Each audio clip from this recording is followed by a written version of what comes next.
किसी व्यक्ति की बात लोगों को अधिक संगत या प्रिय लगती है और किसी व्यक्ति की बात उतनी संगत नहीं लगती। तो गोस्वामी जी से भी प्रश्न किया गया कि ये जो वर्णन करते हैं उसको गोस्वामी जी ने एक सुंदर शब्द दिया, और वो शब्द बड़ा मीठा भी है और बड़ा गंभीर भी है। उनका वो जो कुछ कहते हैं वो उनकी बुद्धि का विलास, विलास शब्द लिखा, यही भांति निज निज मति विलास मुनीश हरि बखाने। महामुनि जो वर्णन करते हैं वो उनके बुद्धि का विलास। बुद्धि का विलास शब्द कहने का अर्थ तो ये हो गया कि ऐसा लगता है कि वो परम सत्य का रूप नहीं होगा, पर उसके आगे बड़ी ऊंची बात, अगर उनकी बुद्धि का विलास है तो वह हमें तो नहीं उसे मानना चाहिए। हम समझ लेते हैं कि ये भी इनकी बुद्धि का विलास है। और दूसरा प्रश्न किया गया कि जब ईश्वर के विषय में अलग अलग आचार्य भिन्न भिन्न मतों का प्रतिपादन करते हैं, खंडन करते हैं, तो भगवान को स्वयं कैसा लगता होगा? तो बहुत सुंदर उत्तर उन्होंने दिया कि अगर वर्णन करने वालों की तरह भगवान भी बुद्धि से सुने तो उनको लगेगा कि क्या बकवास कर रहे हैं।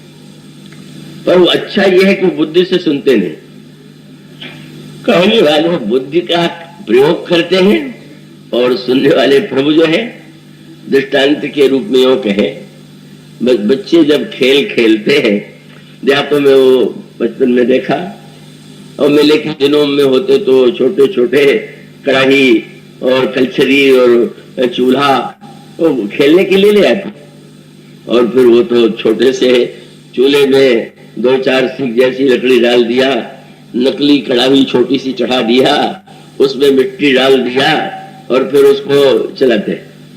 और बच्चा उसके बाद जब पिता से कहता है कि मैंने आज हलवा बनाया है, आप भी तो चख के देखिए, तो नीरस पता होगा तो डांट देगा, क्या बकवास करता है, मिट्टी को तो हलवा कह रहा है, अभी से इतना झूठ बोल रहा है। लेकिन जिसका हृदय वात्सल्य पूर्ण है वो बालक की बात सुन करके ये नहीं कहेगा कि हलवा नहीं, अच्छा अच्छा तुमने हलवा बनाया, जरा मैं भी तो चख के देखूं। वो दे देते थे बच्चे। अब वो पिता तो केवल नाटक करता है छूने का, वाह ऐसा बढ़िया हलवा तो कभी खाई नहीं, मिट्टी का हलवा बना बना कुछ नहीं। बच्चे ने कहा उसको प्रसन्न करने के लिए, क्या पिता उसकी प्रशंसा करता है। तो गोस्वामी जी कहते हैं कि इन सब श्रेष्ठ पुरुषों की जो वाणी है वो तो बुद्धि का विलास है, मिट्टी का हलवा ही है। लेकिन प्रभु को बड़ा आनंद आता है। क्यों? बोले जब संसार के पिता अपने बालक की इस प्रकार की चेष्टाओं से प्रसन्न होते हैं तो प्रभु बुद्धि से नहीं सुनते। वो पिता जब बच्चे की बात सुनता है तो बुद्धि को अलग रख देता है, तब कैसे सुनते हैं कि यही भांति निज निज मति विलास मुनीश हरि बखा नहीं प्रभु भाव गाहक। वो बुद्धि से बोलता है, वो भाव से सुनते हैं, और भाव से सुनते हैं तो सभी को भाव ही मान लेते हैं। इसका अर्थ यह है कि जब किसी ने कहा बिल्कुल ठीक है। क्यों ठीक है? बोले बच्चा कह रहा है तो इसकी बात को काटने की क्या आवश्यकता है। इसलिए गोस्वामी जी ने शब्द कितना सुंदर कहा, प्रभु अगर विवेक से सुने तो खंडन हो जाए, लेकिन प्रभु भाव गाहक। अब भाव के तो ऐसे ग्राहक हैं, रामायण में उसका बड़ा सुंदर परिचय आता है। युद्ध समाप्त हो गया, इंद्र ने आकर के कहा आप कोई मुझे सेवा दीजिए। इंद्र लज्जित और पश्चाताप था कि मैंने कायरता का परिचय दिया, रथ भी भेजा तो बहुत बाद में भेजा, तो इस समय प्रभु को प्रसन्न करने के लिए कोई सेवा मांगे। प्रभु तो बड़े उदार है। प्रभु ने कहा कि मम हितभागी तजे इन प्राणा सकल जियाओ श्रेष्ठ सुजाना। ये युद्ध में जितने बंदर हैं मेरे लिए युद्ध करते हुए मारे गए हैं, तो तुम अमृत की वर्षा करके इन्हें जीवित कर लो। इंद्र को तो बड़ी प्रसन्नता हुई।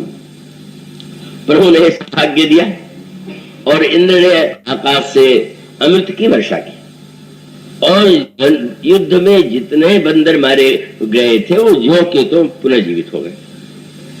आश्चर्यचकित ऐसा युद्ध कि जिस युद्ध में जब युद्ध होगा तो दोनों पक्ष के योद्धा मरेंगे, पर ऐसा अनोखा युद्ध तो केवल श्री राम ने विश्व के इतिहास में लड़ा कि जिसमें उनके पक्ष का एक भी सैनिक नहीं मरा।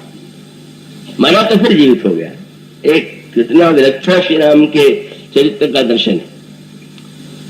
तो ये लगा कि ठीक है, पार्वती जी ने कहा तो बहुत अच्छा हुआ, लेकिन जहां बंदर पड़े हुए थे वहीं राक्षसों का शरीर भी तो पड़ा हुआ था।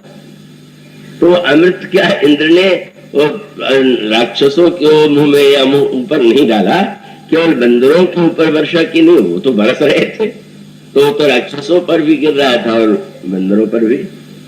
तो बहुत अच्छा न्याय हुआ कि जो दुष्ट थे, पापी थे, उनको प्रभु ने जीवित नहीं किया, और जो श्रेष्ठ जन थे, जो उनके भक्त थे, उनको जीवन दान दे दिया।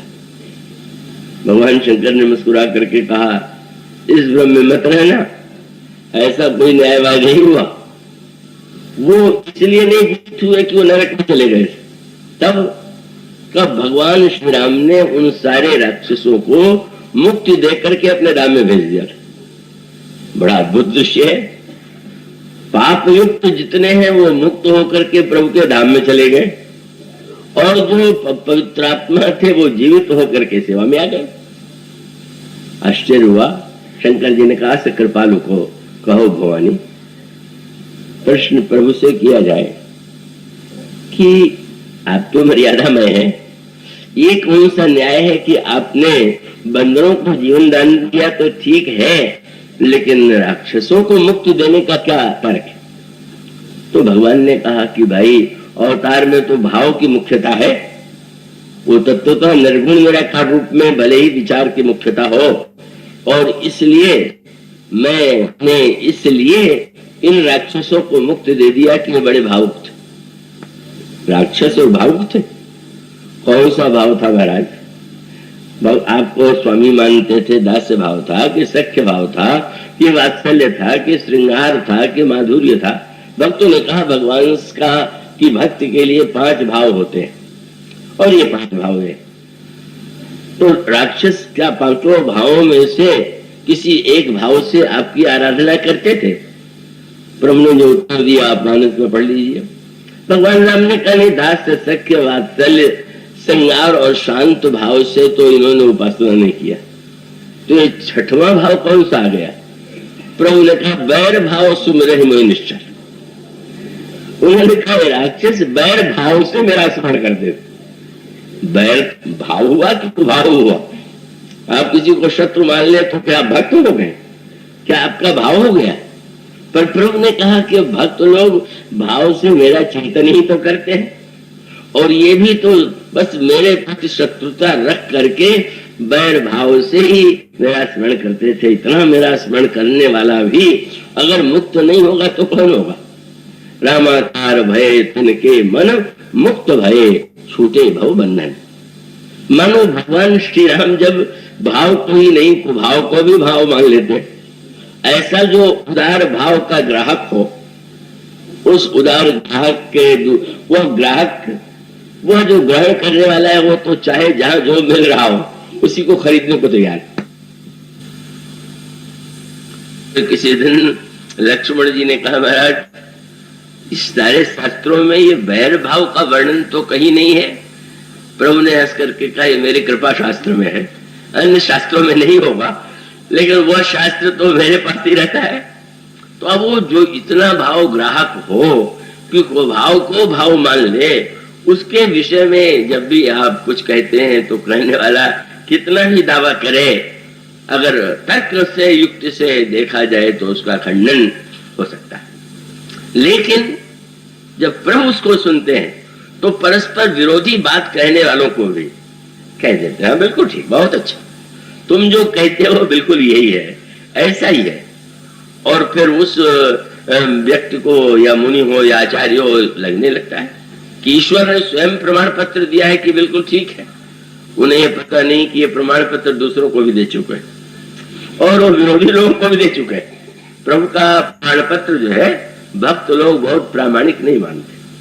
मतलब जो उदारता से प्रमाण पत्र ही बांटता रहे, जो मिले उसी को सबसे अच्छा बता दे, अगर भरत जी हैं तो ये भी कह देंगे कि भरत सरिस प्रिय को जगमाए, भरत के समान तो कोई प्यारे ही नहीं है।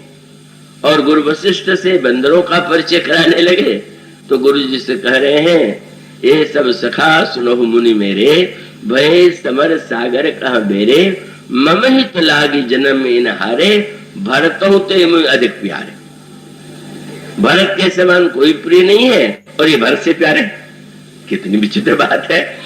मानो यह उनके सरल शील स्वभाव का जो बच्चों को प्रोत्साहित जैसे करे पिता, उस स्नेह का, उस वात्सल्य का परिचय है।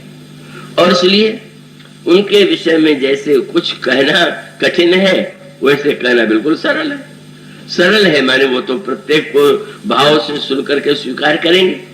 इसलिए जो एक शंकर जी की स्थिति में वो तो यही कहते हैं कि यह तो परम सत्य के विषय में जो कुछ कहा जाता है वो व्यक्ति के अपने संस्कार के ही अनुकूल होता है और वो भगवान को सब स्वीकार है।